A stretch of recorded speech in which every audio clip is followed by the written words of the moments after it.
Terima kasih Anda masih bersama kami. Bagi Anda yang baru saja bergabung, kami hadirkan kembali 3 berita utama hari ini. Tanpa sebab yang jelas, puluhan orang yang diduga anggota geng motor menyerang toko kelontong di Jalan Karya, Kelurahan Karangberombak, Kota Medan. Warga korban banjir di Kecamatan Dolok Masihul sedang berdagai mulai terserang penyakit diare. Jelang perayaan Tahun Baru Imlek pada 29 Januari mendatang, sejumlah toko pernak-pernik Imlek mulai diserbu warga Tionghoa.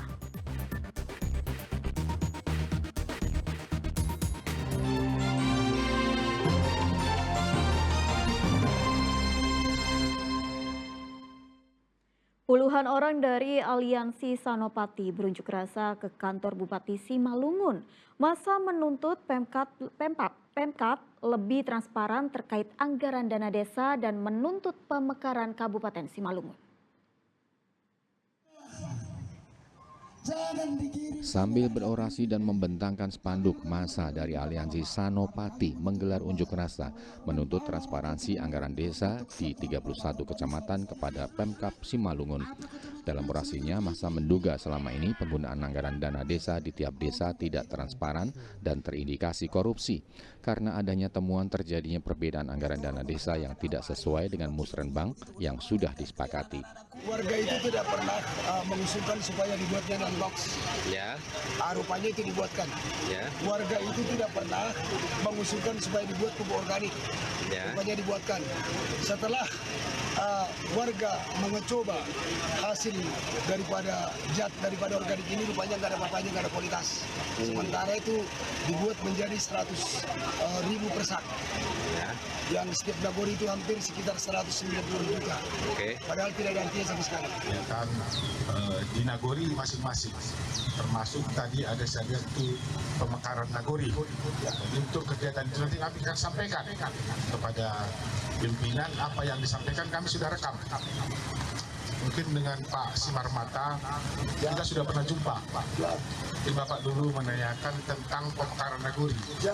Bahkan kemarin saya berdiskusi karena kita tidak bisa jumpa dengan staf saya berikan inilah aturannya. Silakan Pak. Kalau nanti Bapak menyiapkan itu kami akan dukung.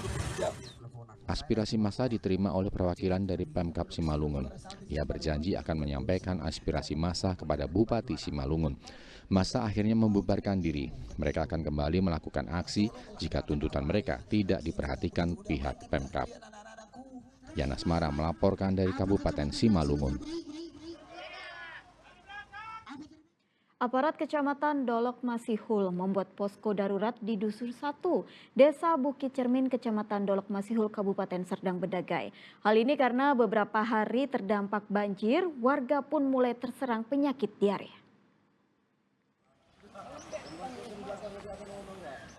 Dua hari terendam banjir akibat jebolnya tanggul di Sungai Sibarau di Desa Bukit Cermin, Kecamatan Dolok Masihul, Kabupaten Serdang Bedagai. Pihak kecamatan akhirnya mendirikan posko darurat di daerah yang tidak terdampak banjir. Selain posko pengungsian, pihak kecamatan juga membuat posko kesehatan di lokasi banjir. Posko ini diperuntukkan bagi warga yang masih bertahan di dalam rumah. Terkait dengan kondisi kesehatan warga, hingga Minggu pagi warga mulai terserang penyakit diare sehingga berdampak terhadap turunnya daya tahan tubuh. Untuk mengantisipasi hal tersebut, petugas medis kecamatan menyiapkan obat-obatan, terutama obat demam, diare, dan gatal-gatal. Camat Dolok Masihul menyatakan pihak kecamatan terus berupaya memberikan bantuan kepada seluruh korban banjir sambil menunggu bantuan dari pemerintah Kabupaten Serdang Bedagai. Penyakit dan wabah yang muncul akibat bencana banjir ini, camat beserta Puskesmas Dolok Masihul dan tenaga medis menyediakan posko kesehatan bencana banjir di Bukit Cermin Hilir, Kecamatan Dolok Masihul. Itu Bu, di posko tersebut ada apa aja Bu yang kita sediakan? Disediakan obat-obatan dan tim medis. Tim medis ya. Jadi untuk saat ini sudah ada nggak yang berobat Bu, korban banjir? Sudah ada warga yang berobat, walaupun ada memang beberapa juga yang sudah ditangani oleh tim medis langsung ke rumah-rumah warga. Namun tetap kita dirikan di sini posko banjir bagi warga-warga yang memang bisa bergerak dari rumah warga ke posko. Hingga Minggu pagi, banjir masih merendam ratusan rumah di 2 dusun di Desa Bukit Cermin, Kecamatan Dolok Masihul, Kabupaten Serdang Bedagai. Meski sudah sedikit turun, namun banjir yang terjadi sejak Sabtu dini hari itu masih setinggi betis orang dewasa. Muhammad Hamdani melaporkan dari Serdang Bedagai. Video seorang siswa SD negeri di Ulunai Hiligo, Kecamatan Idanogawo, Kabupaten Nias tentang kondisi sekolah yang memprihatinkan viral di media sosial. Sang murid juga menyatakan tidak ada guru yang mengajar selama 1 bulan terakhir. Ini sekolah SDN 078481 Ulunai Hiligo. Ini keadaan gurunya tidak ada.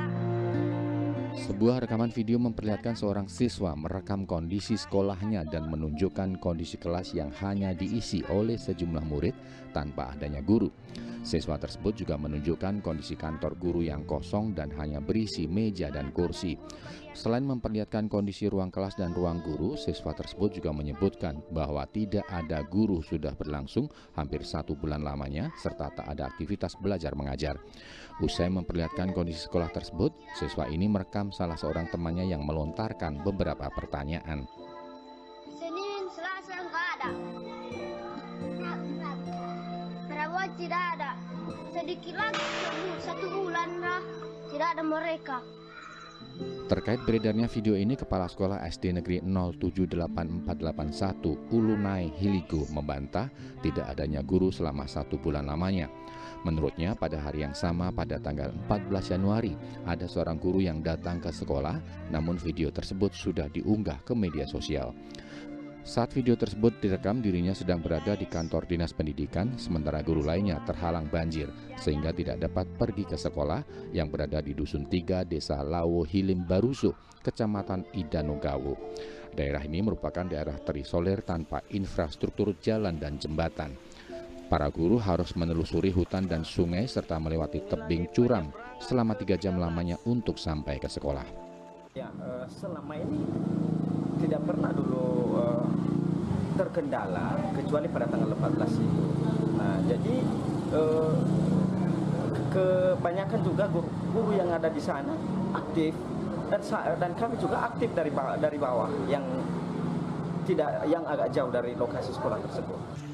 Kepala sekolah mengatakan saat ini jumlah guru yang berstatus pegawai negeri sipil berjumlah 3 orang, 2 orang guru lainnya dari jalur P3K. Sementara jumlah murid sebanyak 62 orang dengan fasilitas 5 ruang kelas. Ia berharap adanya perhatian pemerintah daerah setempat terkait kondisi infrastruktur menuju lokasi sekolah. Apalagi saat ini Dusun 3 Ulunai Hiligo juga belum ada fasilitas listrik. Dari Kepulauan Nias, Rizky Ramadan melaporkan.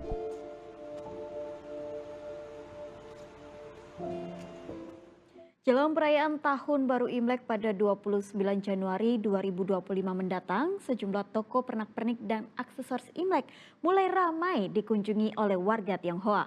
Warga berburu pernak-pernik bermotif ular karena tahun baru ini merupakan tahun naga kayu dan ular. Jelang tahun baru Imlek, warga Tionghoa mulai ramai memadati toko pernak-pernik Imlek yang ada di berbagai wilayah di Kota Medan. Pernak-pernik Imlek pun diburu untuk melaksanakan rangkaian kegiatan menyambut perayaan Imlek pada tanggal 29 Januari 2025 mendatang. Salah satunya di sebuah toko yang berada di Jalan Brigjen Katamso, Kota Medan. Sejak pagi hingga sore hari, toko ini selalu ramai dikunjungi warga Tionghoa. Selain pernak-pernik Imlek bermotif naga kayu dan ular, lampion elektrik juga banyak diminati. Seorang warga terlihat sedang sibuk menyiapkan perayaan Imlek dengan memilih pernak-pernik Imlek untuk menghiasi rumah. Menu makanan juga sudah disiapkan untuk menyambut kedatangan sanak saudara. Beli souvenir Imlek. Untuk persiapan apa, Bu? Imlek di tanggal 29 Januari 2025. Nah, untuk menyemarakkan hari Imlek nanti, kira-kira apa persiapan yang akan dilakukan? Persiapannya ya buat kue, terus beli souvenir di rumah bisa dihias lampu-lampu. Untuk tahun ini tahun apa, Bu? Tahun ular. Jadi di harapan di tahun ular ini apa? Semoga kita lebih banyak rezeki, sehat selalu. Pemilik toko mengakui sejak bulan Desember 2024 lalu, tokonya sudah mulai ramai dengan persiapan Imlek. Tahun ini karena kita menyambut datangnya tahun ular yang jatuh pada tanggal 29 Januari nanti 2025 ini. Jadi yang baru itu adalah gantungan aksesoris yang pajangan yang bergambar ular, itu yang paling banyak dicari masyarakat.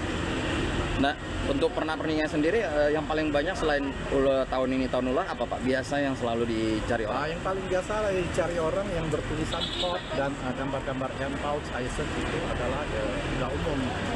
Warga Tionghoa berharap Imlek tahun ini Indonesia bisa lebih damai dan selalu terhindar dari perpecahan. Muhammad Hamdani melaporkan dari Medan.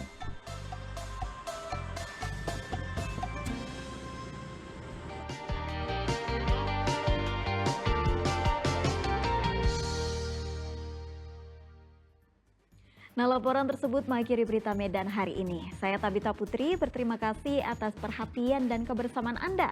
Selamat beraktivitas dan sampai jumpa.